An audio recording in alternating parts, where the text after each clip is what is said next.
최재해 감사원장과 이창수 검찰총장 및 검사 3인에 대한 탄핵안이 헌법재판관 8인 전원일치로 기각했습니다. 그런데 의문점이 생기죠. 이진숙 방통위원장 탄핵안은 4대4로 팽팽하게 나눠진 결과가 나왔었잖아요. 그런데 이진숙 방통위원장이 고작 하루 정도 일을 하고 바로 탄핵이 된 건데, 이것도 초유의 상황이었고, 그렇기 때문에 4대4로 결과가 나왔다는 것도 그때 당시 굉장히 충격이었지만, 그만큼 우리법 연구회 출신의 헌법재판관들의 그 정치 편향적인 판결이 확고하다는 의미로 해석이 되었었죠. 그런데 이번에 최재해와 이창수 검찰총장에 대한 탄핵안이 8인 만장일치로 기각이 되었다는 것은 분명히 그 사이에 무언가 일이 있었다는 것을 얘기하는 것이고, 그것을 우리가 분석해 볼 필요가 있다고 생각이 됩니다. 단 하루만 근무했어도 탄핵을 가결시키던 강경한 우리법 4인이 어떠한 이유에서 돌아섰는가 하는 것이죠. 그렇기 위해서 최근에 벌어진 일들에 대한 퍼즐을 한번 맞춰보도록 하겠습니다. 먼저 윤 대통령이 구속 취소로 석방된 것은 정말 이 모든 싸움의 대반격을 의미하는 중대한 결정이었다고 할 수 있는데요. 구속 취소 결정문에 구속 기간에 대한 언급도 있지만 중요한 것은 공수처와 검찰이 내란죄 수사권이 없다는 부분을 지적을 함으로써 대통령에 대한 수사 자체가 불법이었다는 부분을 확인한 것이고, 이것은 헌재에도 영향을 끼칠 수밖에 없겠죠. 왜냐하면 중앙지법에서 판결한 판결과 정반대의 판결을 헌법재판소가 한다. 이럴 경우에는 정치적인 판결이라는 비난을 받을 것이 명백해지기 때문이죠. 또한 민주당과 이재명의 행태를 보면 지금 이들이 얼마나 큰 위기의 상황에 직면해 있는가 하는 것을 잘 보여주는데, 이재명은 최근 누군가가 자기를 암살하려 한다고 출처를 알 수 없는 자작극을 하고 있는 상황인데, 이런 거 보면 정말 이재명이 쓸 수 있는 카드가 이제 바닥을 드러내는구나 하는 생각이 들죠. 그뿐만 아니라 민주당과 야권은 삼보 1배를 시작을 했는데, 얼마 전까지만 해도 얘네들이 기고만장해서 홍장원의 메모를 흔들어대고 곽종근이 국회의원 끌어내라고 했다느니 뭐 이런 각종 음해를 하던 애들이었는데, 갑자기 민주당이 삼보 1배를 하는 모습, 뭔가 어색하고 왠지 궁지로 몰리고 있는 모습이 분명해 보이죠. 그렇다면 그 사이에 우리가 모르는 어떤 일이 있었던가, 이 부분을 우리가 확인해 볼 필요가 있죠. 우리는 윤석열 대통령의 탄핵 심판 마지막 변론을 주목할 필요가 있습니다. 이 마지막 변론에서 윤 대통령은 1시간이 넘는 67분 동안 최후 변론을 하셨고요. 거기에는 중요한 내용들이 아주 많았고 토시 하나 빼기 어려운 주옥 같은 변론이었습니다. 북한이 남한의 총선에 개입했다는 이야기도 있었고요.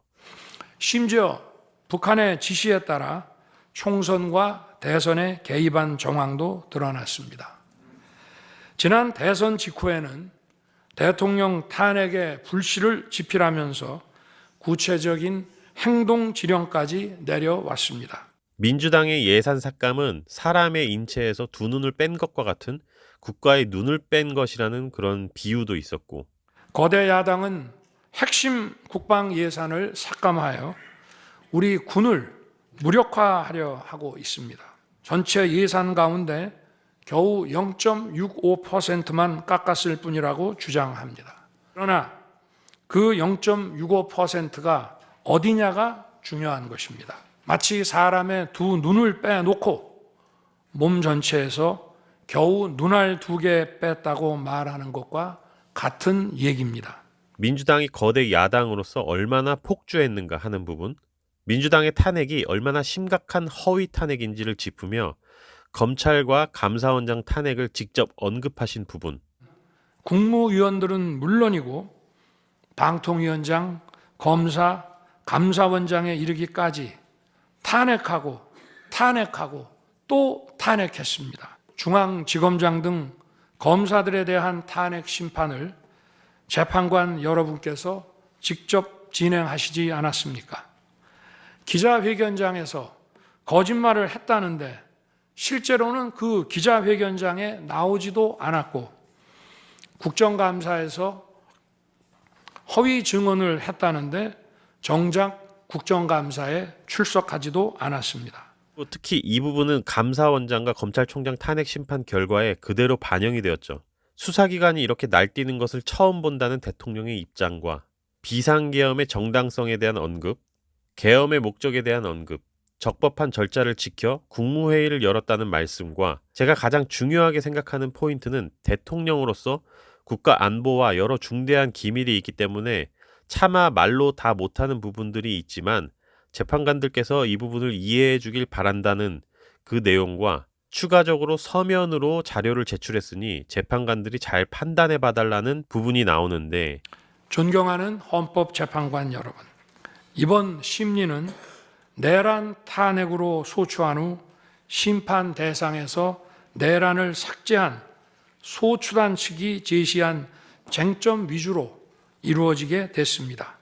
그러다 보니 제가 12.3 비상계엄을 선포한 이유와 그 불가피성에 대해서는 충분히 설명드릴 기회가 부족했다고 생각합니다. 서면으로 성실하게 관련 자료를 제출하였으니 대통령으로서 고뇌의 결단을 한 이유를 깊이 생각해 주시기 바랍니다. 또 많은 국가 기밀 정보를 다루는 대통령으로서 재판관님들께 모두 설명드릴 수 없는 부분에까지 재판관님들의 지혜와 해안이 미칠 것이라 믿습니다. 대중에게 오픈하기 어려운 기밀 자료인데 서면으로 내가 첨부를 할 테니 재판관들 잘 검토해보라, 이 얘기거든요.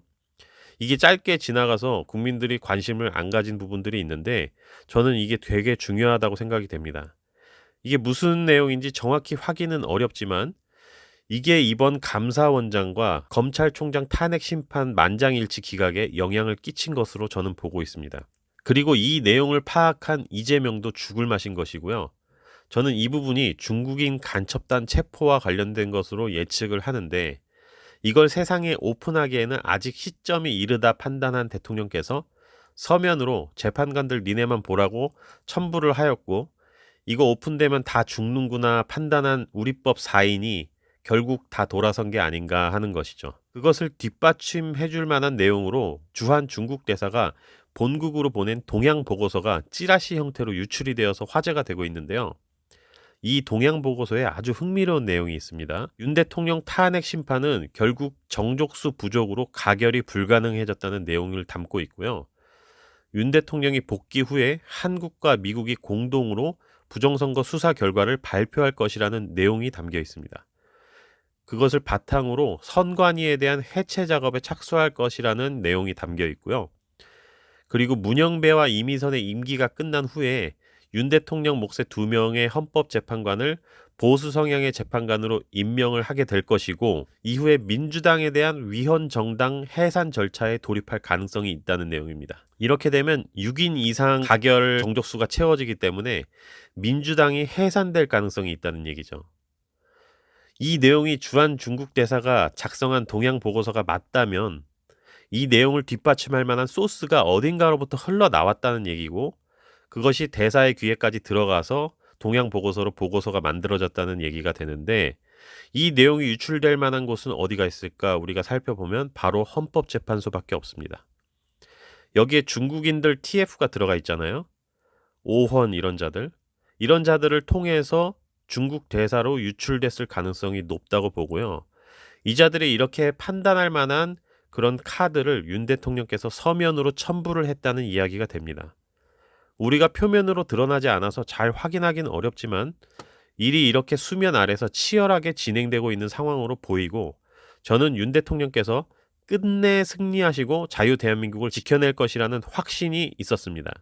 그렇기 때문에 제가 2년 넘게 쉬던 유튜브 채널로 다시 복귀해서 이 싸움에 동참했던 것이고요. 이제 반격의 서막이 울렸고 진짜 내란 세력들과 범죄자들이 앞으로 진실이 드러날 때 어떤 반응을 보이게 될지 우리는 지켜보면서 더 거세게 이 싸움을 완벽하게 승리를 가져갈 때까지 끝까지 싸워야 할 것입니다.